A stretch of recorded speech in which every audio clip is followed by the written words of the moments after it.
Le certificat d'études primaires 2019 a donné un taux de réussite au plan national de 84,18%.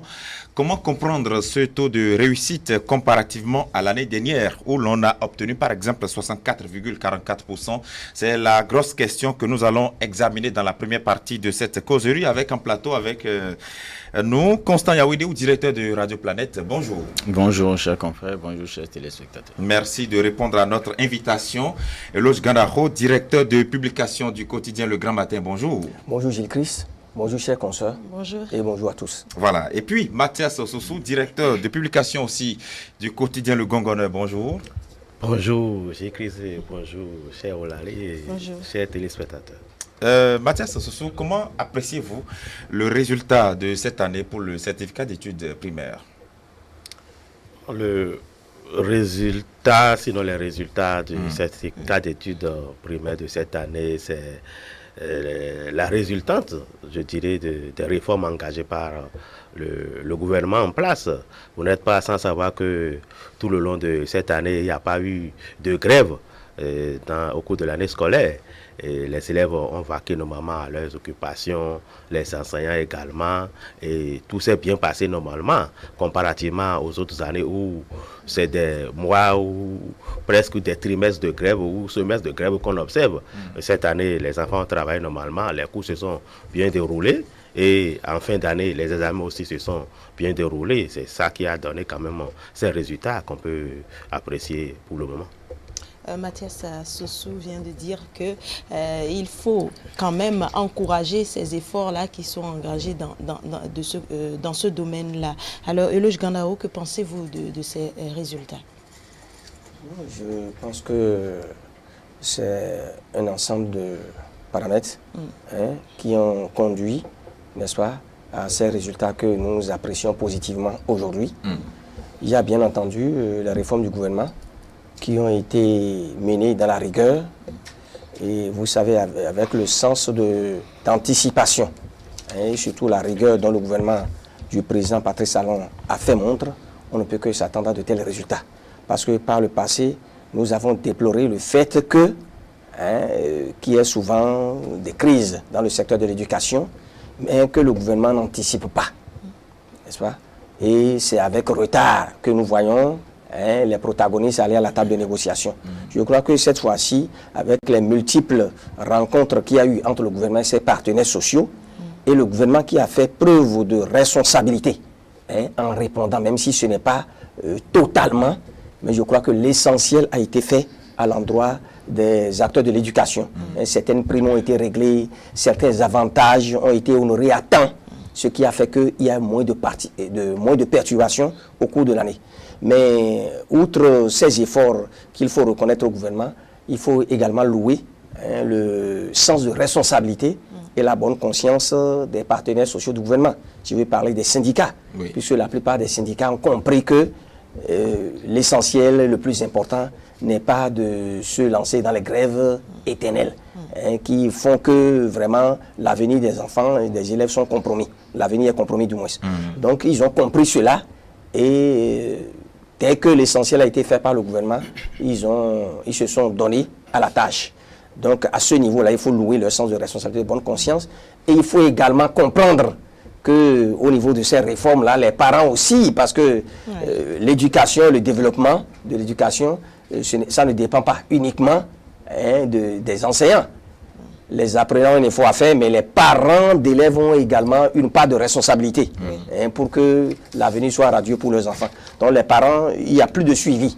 Il n'y a plus de suivi et je crois qu'avec le retour à la dictée et à certaines matières qui par le passé faisaient que l'enseignement avait toute sa qualité, tout cela a contribué, n'est-ce pas, à ce fort taux d'admissibilité. Très bien. Constant Yawidéou, on sait que le gouvernement exige des résultats lorsqu'on vous nomme désormais directeur d'école. Est-ce que ça a dû contribuer à ce résultat que l'on a enregistré en cette fin d'année? Absolument. Parce que si on a un résultat comme ce qui vient de tomber, on est obligé de tenir compte, tel que M. Ganaro l'a dit tout à l'heure, de certains paramètres. Et les paramètres vont prennent en compte tous les acteurs. Les acteurs, c'est d'abord les enseignants, c'est le gouvernement, l'autorité et les apprenants. Et quand on parle des apprenants, il y a déjà les parents à ce niveau-là. Donc, en parlant des enseignants, c'est qu'il y a une prise de conscience. Sur la question, on est passé de 64% à 84%. Je ne voudrais pas trop me baser sur le chiffre, parce que si je me base sur le chiffre et non ce qui est derrière le chiffre, nous allons dire qu'on a quand même reculé, parce qu'on a eu 98% ou 92% une fois. Oui. Donc, oui. Donc, on peut, si on commence par tomber directement sur les chiffres, on peut dire qu'il y a problème. Donc, c'est ce qu'il y a derrière les chiffres que nous allons voir pour voir la sincérité des résultats. Oui. C'est ça. Donc, c'est la sincérité des résultats. Et à partir de ce moment, c'est la conscience avec laquelle l'enseignant a travaillé au cours de l'année qu'il faut aller voir. Et c'est là que votre question trouve sa réponse. Oui. À partir du moment où on a promis, par exemple, aux enseignants, quand vous avez moins de 30%, vous perdez votre poste de directeur. Quand vous faites 100%, 3 fois de suite, vous êtes décoré. Vous voyez, donc ça ramène l'enseignant dans sa profession, dans la conscience de sa profession, et il est obligé d'être vigilant en tant que directeur. Il est obligé de mieux suivre ses enseignants que par le passé. Et nous avons 84%, mais pas 84% comme entre-temps. Parce que derrière ces 84%, il y a quelque chose qui a été réellement fait. Et là, il faut aussi saluer les apprenants. Parce que quand les mesures tombent et qu'on mette la pression et que ça donne les résultats, ça veut dire que les enfants aussi ont eu quand même la volonté d'étudier. Et les parents donc ont accompagné, parce que l'intervention des parents compte beaucoup dans le comportement des enfants et à l'école. Mais au-delà de tout, il faut féliciter ces mesures du gouvernement. Et quand on parle de grève, il faut aussi se rappeler que la manière dont nous abordons le problème de grève, c'est tout comme si les grèves ont été interdites. Non. La durée des grèves a été réduite. Donc, on n'a pas défendu aux enseignants, aux syndicats d'aller en grève, mais ils ne l'ont pas fait toute l'année. Oui. Ils n'ont même pas utilisé le peu de temps. Le peu de temps, 10 jours maximum, mais ils n'ont même pas fait 1 heure, ils n'ont même pas fait 30 secondes de grève. Ça veut dire qu'il y a eu le dialogue qui a primé sur tout ça. Donc, il faut aussi féliciter les autorités, parce que ce n'est pas ce qui manque pour faire la grève, ce qui peut amener à la grève qui manque. Mais pourtant, la grève n'a pas eu lieu. Ça veut dire qu'eux aussi, ils ont joué leur partition. Alors, Mathias Soso, pensez-vous aussi que le syndicat a bien joué son rôle pour qu'on arrive à ce résultat? Oui. Le syndicat a aussi joué son rôle, puisque c'est souvent eux qui sont les troubles-fêtes même du bon déroulement de l'éducation au Bénin ici. Depuis que nous avons accédé à la démocratie ici, il n'y a pas cette année pratiquement où on ne connaît pas de grève. Et quand on parle de grève, c'est les syndicats qui sont à l'origine de cela. Si bien que tout le temps, ils ne sont jamais satisfaits de ce qu'on leur fait. Mais pourtant, cette année, on ne sait pas si on a pu satisfaire tous leurs désidérata, mais pourtant, on n'a pas observé de grève. Ça veut dire que quelque part, les syndicats là ont compris la nécessité d'aller au dialogue, dans le même temps continuer à travailler dans le secteur de l'éducation, en tout cas en mettant de côté les grèves tous azimuts qu'on observe tous les ans. Je crois que les syndicats ont un grand rôle qu'ils ont joué dans ce processus-là. Et s'il faut faire un clin d'œil quand même du côté du gouvernement, mais nous sommes en train de constater aujourd'hui que partout où le chef de l'État a tapé du poing sur la table, il y a des résultats, des succès qu'on enregistre à ce niveau. Nous sommes en pleine canne aujourd'hui. Et si on voit les écuries à ce niveau de la compétition, on ne peut pas mettre de côté ce geste-là qui a été fait dans le monde du football. La fédération où on a enfermé des gens ici, des gens ont crié pour dire, mais aujourd'hui, on a libéré complètement le football béninois et on voit les résultats. C'est comme ce qui se passe aujourd'hui dans l'enseignement primaire, en tout cas dans l'enseignement général aujourd'hui, où quand le chef de l'État a tapé du poing sur la table, l'année qui a suivi, en même temps, on a constaté un changement dans les résultats. Vous allez au niveau BPC, c'est la même chose. Et bientôt le bac qui va venir, on va constater que c'est pratiquement la même, puisque ça va crescendo, je dirais. Donc du primaire au bac, je crois que ça va être le même, en tout cas, succès qu'on va enregistrer. Très bien. Los Ganajo, je vais partager avec vous les chiffres par département. Le littoral vient en tête cette année avec un taux de 89,81%. Le Koufo deuxième, 88,6%. L'Ouémé, 87,45%. L'Atlantique, 86,95%. Le Mono, 86,93%. Le Plateau, 85,99%. Le Borgou, 85,88%. Le Zou, 80,06, la Takora 78,08, les collines 76,17%, Donga 75,82 et puis 12e, la Libori 67,41%. Si le dernier département a un taux de réussite de 67%, alors que l'année dernière au plan national, on a eu un taux de réussite de 64,44%, c'est dire que vraiment ça a évolué et ça a connu une amélioration notable. Ça a connu une amélioration notable et de façon générale, vous constatez que bon, les taux sont quand même au-dessus de 50%. Hein. Oui, bien sûr. La plupart des taux, à partir de le taux d'admissibilité le plus faible, c'est 60 et quelques %. Or, par le passé, nous avons enregistré des taux de moins de 50%. Bien sûr, en 2016, par exemple, le CP a donné 39,26%. Voyez-vous. Et à l'époque, cela était lié, sinon les explications qu'on donnait que certains départements sont laissés pour compte, certaines communes sont laissées pour compte en matière d'infrastructure, en matière d'enseignants, et ce qu'on appelait les départements les plus pauvres, démunis ou laissés pour compte, voyez-vous. Donc je constate que la politique du président Patrice Talon dans ce secteur-là a donné ses fruits, parce qu'il ne s'agit plus, n'est-ce pas, de concentrer seulement les efforts dans les départements du littoral, de l'Atlantique, dans l'Ouémé et autres là, hein, alors qu'il y a des écoles et tous les enseignants, je dirais, en matière de qualité, et les enseignants les plus recherchés, on les retrouvait seulement à Cotonou, à Ouida et à Porto-Novo et ailleurs. Mais dès qu'il y a mutation, certains ne veulent pas aller au fin fond, dans les zones reculées du Nord. Ils ne veulent pas parce qu'on pense que là-bas, vraiment, les conditions de vie sont difficiles, les conditions de travail sont difficiles. Je crois que cette politique-là, c'est une bonne politique parce que désormais, tous les départements sont pris en compte parce que nous avons les mêmes droits.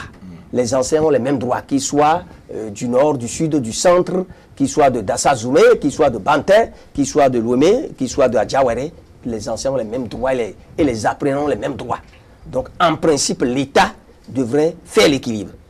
Une politique qui prenne en compte l'équilibre et qui investit, n'est-ce pas, dans ce secteur-là de la même manière dans toutes les communes. C'est ce qui a été fait et je crois que même si aujourd'hui, dans les Zoukolines et dans certaines communes du Nord, nous n'avons pas un taux qui égale celui du littoral, par exemple, je crois que c'est un retard qu'on est en train de rattraper. et si l'effort est poursuivi, je crois que dans un proche futur, nous pourrons avoir cet équilibre que nous avons souhaité, hein, des enseignants de qualité partout, pour que les élèves aussi puissent bénéficier des conditions qu'il faut pour que le travail puisse évoluer. Très bien. Constance Yawedeou, sur ces mêmes chiffres, tout à l'heure vous parliez des dessous des chiffres, ne les considérons pas comme ça, mais allons voir ce qu'il y a derrière. Est-ce qu'on peut aujourd'hui se réjouir que ça va bien ou y a-t-il encore à faire? Bon, tant qu'il y a à faire, c'est que rien n'est fait. Dit-on, parce que nous avons par exemple introduit la dictée. Oui. On a introduit la dictée et là... c'est la première fois que la dictée est revenue. Et je vais dire, par exemple, qu'en observant, c'est une analyse personnelle, en voyant les épreuves, on est allé... Parce que sur ce même plateau, j'avais déjà souhaité que le retour de la dictée ne nous amène pas jusqu'à l'élimination. Parce que d'où on est venu, c'est très loin pour que on aille à l'élimination. Sinon, ça risque de jouer un peu sur l'autre stratégie qui est en train de développer et qui conduit les apprenants à des corps de métier. Donc, il ne faut pas que la dictée pénalise l'enfant qui, en physique, est très bien et qui sera un bon menuisier et plus tard. Donc, il faut dire que la dictée, par exemple, cette année, à mon avis, a été un peu dure pour le début, pour avoir assisté à certains entraînements ou certains exercices dans certaines écoles. J'ai vu avec des enfants et tout. Donc, je me suis dit, c'est un début.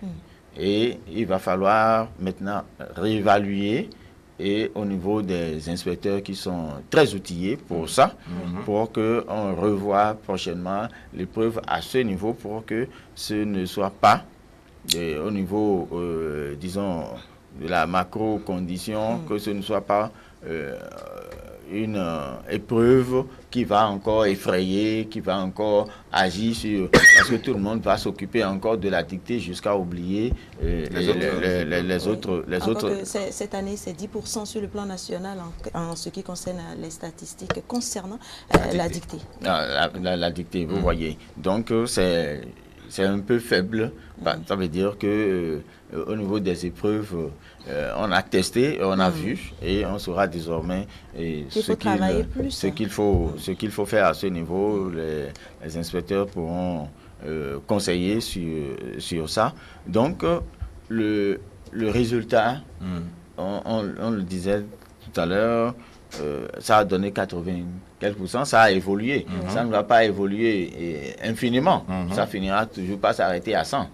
Quels que soient les efforts, mais il y aura toujours quelque chose à faire. Je crois que là où nous sommes arrivés maintenant avec les réformes, les exigences, si le gouvernement a mis en place ces exigences et que les enseignants ont pu se soumettre à ça, ça veut dire que nous commençons par avoir de la sincérité au niveau des chiffres et il va falloir se baser sur ces statistiques-là pour pouvoir mieux réorganiser, pour pas faire et relever vraiment le niveau de nos apprenants.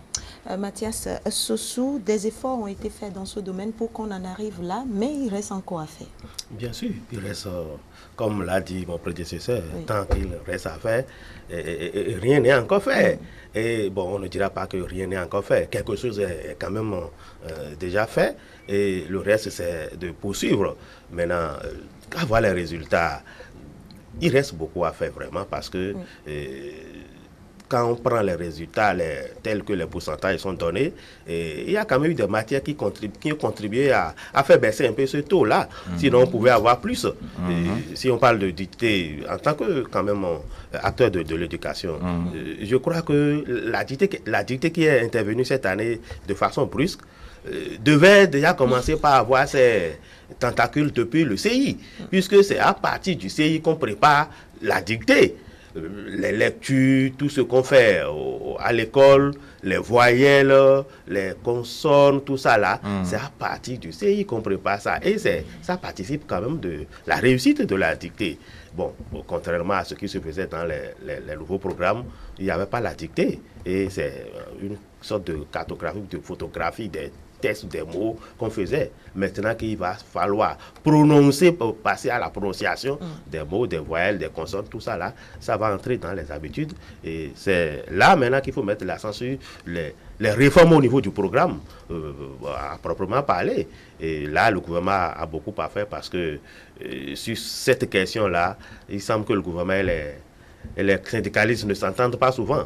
Mais à son âme, Gaston Azoua a crié tout le temps dans ce pays qu'il faut revoir les nouveaux programmes.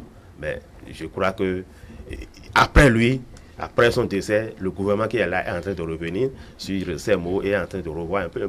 La preuve, la dictée est déjà entrée dans les habitudes désormais, avec beaucoup d'autres réformes que Saliman Karim a engagé, s'il faut le dire, puisque c'est lui l'acteur principal de l'éducation, en tout cas de CEP dont on parle aujourd'hui. Donc il a aussi beaucoup à faire à ce niveau et on ne peut pas se contenter du peu qu'il est en train de faire. On va lui demander davantage de continuer et de nous sortir en tant qu'inspecteur de l'éducation, enseignement primaire, de nous sortir quand même des astuces et des réformes à ce niveau pour que ça aille davantage. Conseiller, vous voulez ajouter quelque chose ça? Oui, je voulais ajouter, parce que vous m'avez posé le problème de chiffres, je m'attache à mes chiffres pour dire que quand on parle de 84,18%, il ne faut pas qu'on voit seulement, parce que tel que nous menons le débat, c'est tout comme si c'est le public, les résultats du public. Il y a les privés aussi, qui ont contribué. Et quand on va dans les statistiques, on constate que les privés ont beaucoup apporté aussi. Et en observant un peu, on voit les effectifs dans les classes publiques aujourd'hui qui ont augmenté un tout petit peu. Donc, il faut reconnaître que les privés sont venus au secours des publics en récupérant une partie et qui vont encore récupérer une partie parce que avant le public avait exigé un nombre d'élèves par classe. Mais aujourd'hui, avec la nouvelle politique de l'exécutif, ça a augmenté un peu. Donc, ça a demandé un peu plus d'efforts aux enseignants du public. Et là où c'est un peu pléthorique, c'est les privés qui ont pu faire ce travail. Je crois qu'il va falloir remercier aussi les privés qui ont contribué à ce résultat et peut-être penser à une subvention de ces privés qui apportent quand même un plus à ces résultats-là, au travail qui se fait. C'est pas jeter de l'argent, distribuer de l'argent aux écoles privées. L'État sait comment gérer ses sous quand il les place quelque part. Quand ça va s'asseoir, on va bien réfléchir, on saura ce qu'il faut faire pour que ces privés ne nous trompent pas sur ces chiffres-là. Justement. Alors, pour pouvoir savoir où on va, il faut savoir aussi d'où on vient. Eloge Gandakho, toujours parlant des chiffres, je voudrais qu'on constate un peu les 3 dernières années qui ont précédé le gouvernement du président Patrice Talon. En 2013, le CEP avait donné un taux de réussite de 86,40%. En 2014, 89,56%. 2015, 89,61%. Et puis, paf, 2016, à l'arrivée du nouveau gouvernement, 39,26%. 2017, une nette amélioration de 65,15%. 2018, 64,44%. Et puis 2019, cette année, 84,18%. Comment expliquer que, même avant l'arrivée de ce gouvernement-là, les élèves, enfin, les écoliers allaient massivement au collège avec des tares et qu'en 2016, on a eu un taux de réussite très faible de 39% et que ça commence à s'améliorer. Comment expliquer maintenant cette amélioration des chiffres en 2019 notamment? Oui, vous savez, il faut être réaliste, dire les choses telles qu'elles se sont passées. Et sincèrement, nous avons traversé un passé triste où nos gouvernants ont versé dans le populisme, un populisme qui ne dit pas son nom. Parce qu'il y a des gouvernements qui durant tout leur mandat, n'est-ce pas, se sont investis beaucoup plus dans une campagne qui ne dit pas son nom. Alors que lorsque on vient au pouvoir, on a un programme de gouvernement, on a un programme d'action à exécuter dans tous les secteurs. Ce n'est pas seulement le secteur de l'éducation. Mais lorsque vous voyez un président de la République qui est élu, qui forme son gouvernement et qui, immédiatement, dans les premiers mois, ne songe qu'à sa réélection, ça fausse tout. Ça fausse tout. Parce que les électeurs, qu'est-ce qu'ils attendent en allant élire un président de la République? C'est parce qu'ils ont confiance que des efforts seront faits pour l'amélioration de leurs conditions de vie, pour l'amélioration des conditions de travail des fonctionnaires et autres. Mais c'est un populisme qui ne dit pas son nom parce que c'est des chiffres qui ne traduisent pas la réalité. Le niveau réel des apprenants, c'est ça. Voyez la rigueur qui a été imposée par le gouvernement du président Talon. Vous avez parlé tout à l'heure qu'en ce qui concerne les établissements, des mesures ont été prises pour obliger les enseignants et surtout les responsables d'établissements paresseux qui nous donnent des taux d'admissibilité zéro, et pourtant on s'y plaît parce qu'aucune mesure n'était prise à leur encontre.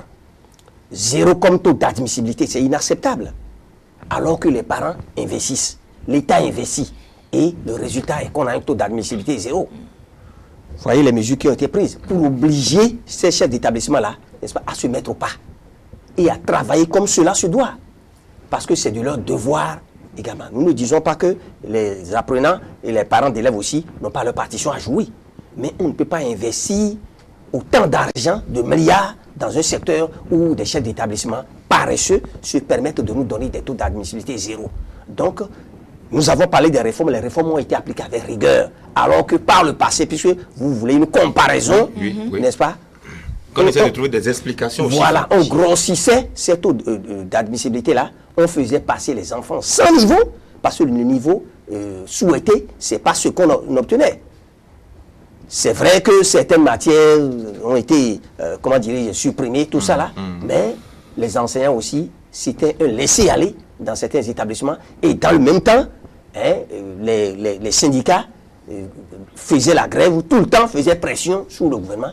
C'était des grèves politiques, et une fois qu'on leur donne de l'argent, ils reviennent, quelques temps après, ils déclenchent encore les grèves, donc c'était une pagaille qui ne dit pas son nom.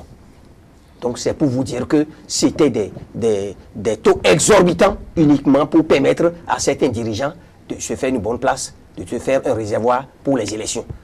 Dans la réalité aujourd'hui, je crois que avec les réformes initiées par le gouvernement du président Talon, ces réformes-là, parce qu'une chose est d'initier les réformes, mais une chose aussi est de mettre la rigueur, de les suivre et de les appliquer sur le terrain. C'est ça, oui. Et ceux qui, les premiers contestataires, qui pensaient que comme par le passé, on pouvait faire chanter, on pouvait par intimidation faire reculer un gouvernement, je crois que le président Talon leur a montré que c'est dans l'intérêt supérieur de la nation que ces réformes-là sont initiées, qu'il n'est pas question de reculer.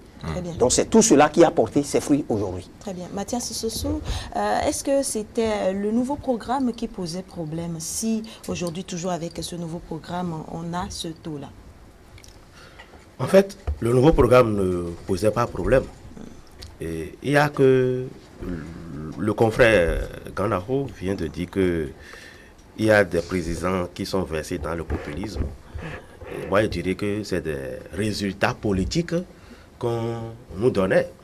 Et je crois en 91, quand le président Soglo était venu au pouvoir, il avait voulu voir clair dans les résultats, dans le niveau des enfants. Et il a tapé du poing sur la table, comme le président le fait aujourd'hui. Et il a dit qu'il faut donner les résultats tels que ça s'est produit. Et là, on a eu droit à des résultats catastrophiques. Et on parle du premier examen de Soglo dans ce pays. Le BPC n'a pas donné 18%. Le CEP également, jusqu'au bac. Et après ça, bon, on a commencé par monter et jusqu'à l'arrivée de notre président le plus populiste que j'ai connu peut-être depuis la démocratie. à partir de 2006, les résultats ont commencé par grimper. Moi, j'ai eu la chance de participer aux travaux de fin d'année, les secrétariats, tout ça là pour les examens, mais je vois à la fin, je vois ce que ça donne.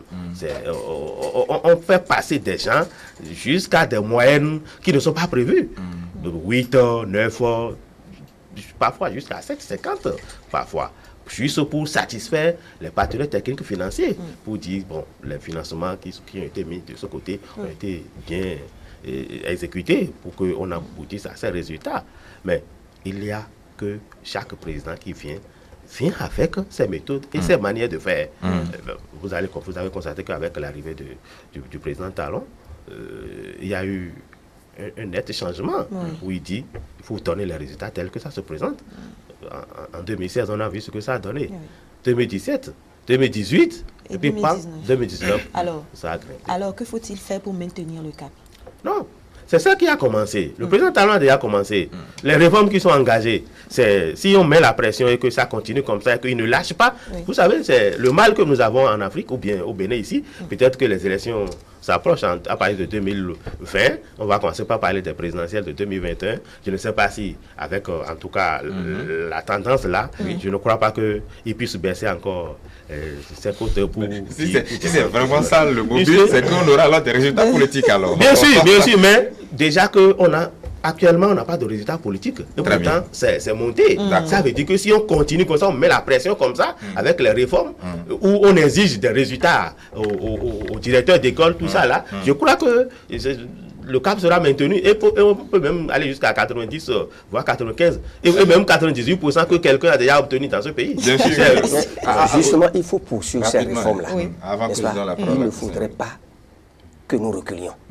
Le président Talon doit poursuivre ces réformes-là, mais pour que nous ayons des chiffres sincères, qui traduisent le niveau réel des apprenants. C'est crucial. Mais en dehors de cela, je dis souvent une chose, il ne faudrait pas que nous ayons toujours le regard fixé vers l'État, vers les gouvernants.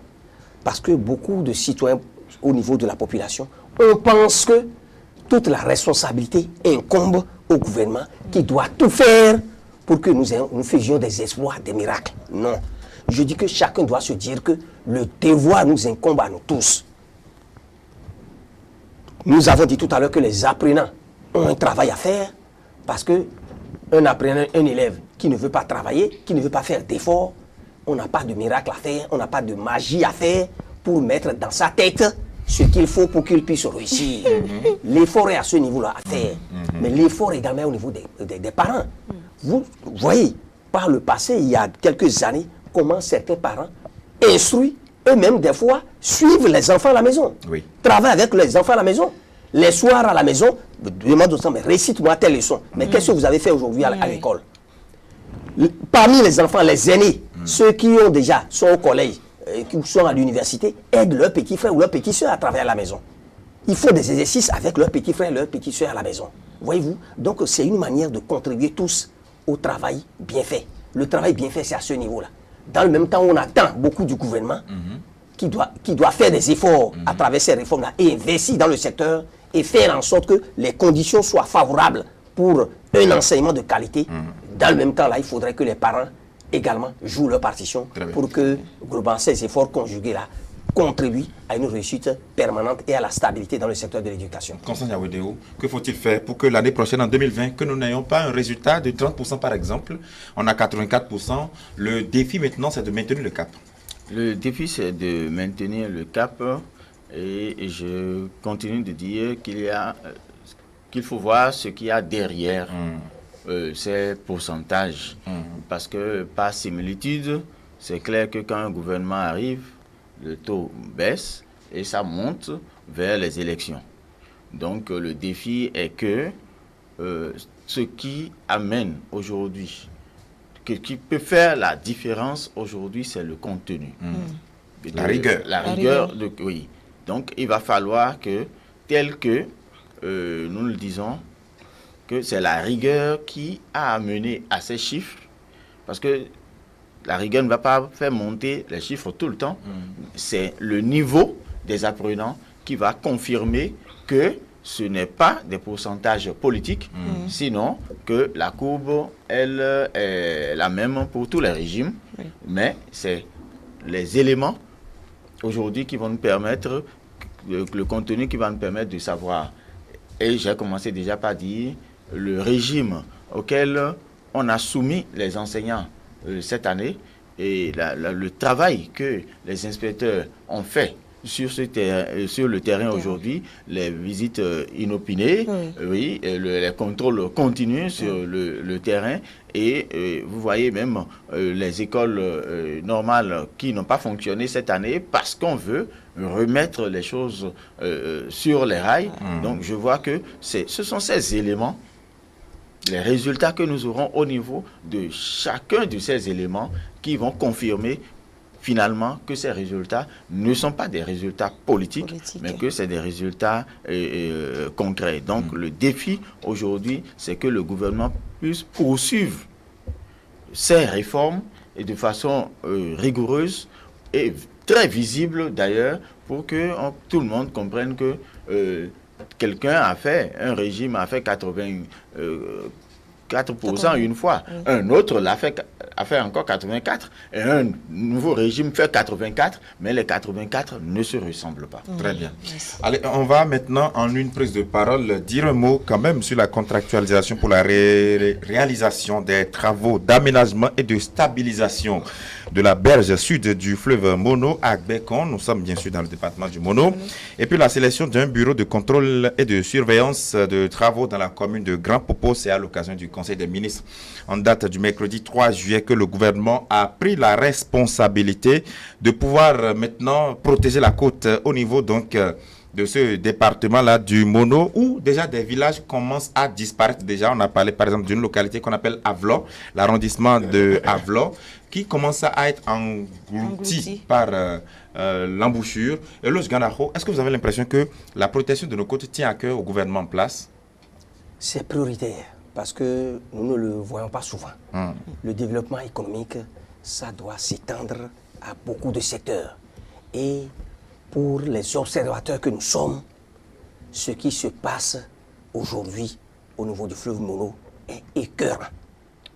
Ceux qui ont l'habitude d'aller à Grand Popo savent qu'il y a encore 20 ans, 40 ans, 50 ans, ce n'était pas dans cet état, mais avec les aléas climatiques et l'érosion, une érosion sévère qui évolue à un rythme vertigineux, je crois que d'ici à quelques années, Grand Popo risque de disparaître.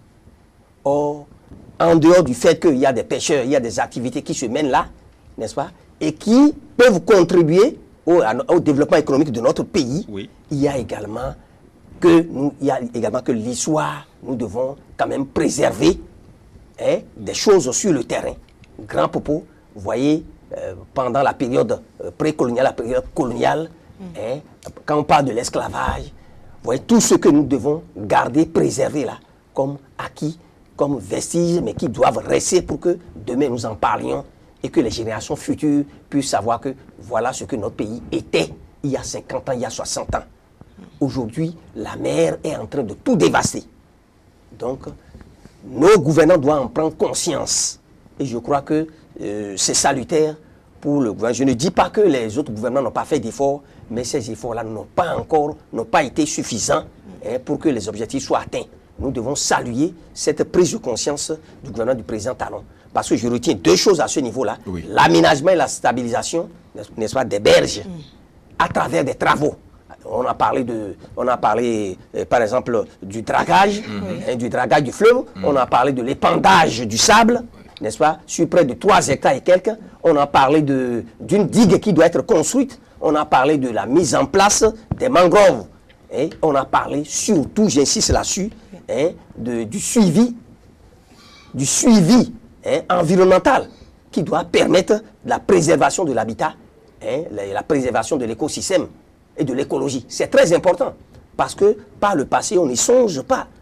On entreprend les actions dans le secteur en matière d'environnement, mais sans songer au suivi. C'est très important. Et tout cela doit être, comment dirais-je, avant tout cela, il faut des études. C'est ce qui m'enchante, moi. Parce qu'on n'agit pas, on ne mène pas des actions dans le hasard. J'ai entendu dire dans le dernier conseil des ministres qu'un bureau d'études sera recruté pour le contrôle, la surveillance de tout ça, pour le suivi surtout. C'est très important. Je crois que si ces actions-là sont menées, telles que je l'ai dit maintenant, la construction de digues, la mise en place de la mangrove, la digue qui doit être construite, tout ça là, si ces travaux-là sont conduits après une étude et il y a le suivi, je crois que ça nous permettra de réduire, même si ce n'est pas tout de suite, mais dans un futur très proche, ça nous permettra, n'est-ce pas, d'arrêter un peu cette érosion côtière-là qui fait rage et qui veut détruire toute une commune. Très bien. Si nous allons à Akpakpa de Domé, il y a eu la création de la plage. À ce niveau-là, également l'installation d'une digue qui ne dit pas son nom. Là, à Akpakpa, toujours, est-ce que tout ceci vient prouver la bonne foi du gouvernement, Constant Yawedewou? Absolument. C'est qu'il faut savoir ce qu'on veut. Et ce qui est sûr, si les autres sont en train de construire tout ça à grands frais, parce qu'ils ont envie de vivre ça, et que la nature nous en a donné et qu'on s'en fout, je crois que c'est une erreur très grave de notre part. Et Cotonou a été le centre commercial. C'est pour ça que le port est à Cotonou et tout. Mais c'est Grand Popo qui a connu le premier blanc. Donc, c'est l'histoire de la colonisation, de notre colonisation commence par là. Donc, le tourisme, l'histoire, c'est une richesse. Et nous pensons que c'est ce que nous importons. C'est à travers ça que nous allons faire notre développement. Allez dans les chiffres, vous allez voir ce que le tourisme fait à Grand Popo. Vous ne pouvez pas vous imaginer ces Grand Popo qui reçoivent plus de touristes dans notre pays. Donc, si ça peut s'arranger réellement, on révalorise, vous allez voir ce que ça va donner. C'est ce qu'on a, c'est ce que nous pouvons vendre. On n'a pas autre chose que ce que nous avons. C'est ça qui va amener les gens à venir chez nous. Sinon, eux, ils ont déjà tout. C'est nous qui allons chercher et on ramène, on pense que ça va encore les intéresser à venir ici. Non. Donc, nous, on l'a et il faut nécessairement que, tel que le gouvernement a commencé par le faire, les secteurs qui sont les secteurs typiques. Et où, typiquement, pour nous, il faut nécessairement qu'on mette le cap sur ces secteurs-là. Et on va voir comment ça va se développer.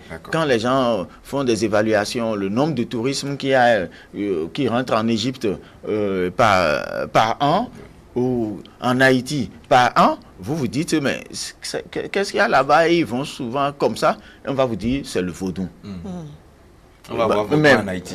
On va voir vaudou en Haïti. Mais on est en train de voir vaudou en Égypte avec le soutien des écureuils. Donc là, on est en train de rattraper quand même. Bien sûr.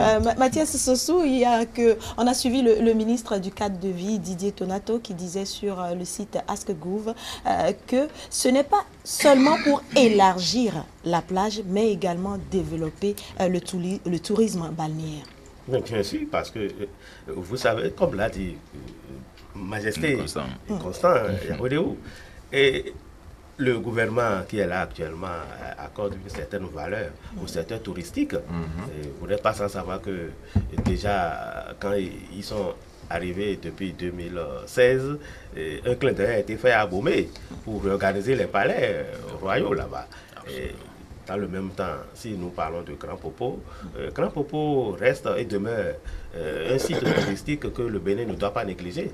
Je crois que c'est ça surtout qui a pesé dans la balance quand le gouvernement a commencé par penser à la réorganisation de cette plage-là. Quand ils ont parlé d'installation des digues, de la stabilisation, tout ça là, je crois que c'est quand même pour permettre aux gens de venir découvrir. Et quand ils viennent dans le pays, quand ils vont dans ces lieux-là, qu'ils ne soient plus gênés, qu'ils n'aient pas peur d'être engloutis une nuit par l'avancée de l'eau, ainsi de suite. Donc il y a le gouvernement qui met des précautions et des mesures de sécurité quand même pour quand même permettre aux touristes d'être à l'aise quand ils vont venir quand même visiter nos installations.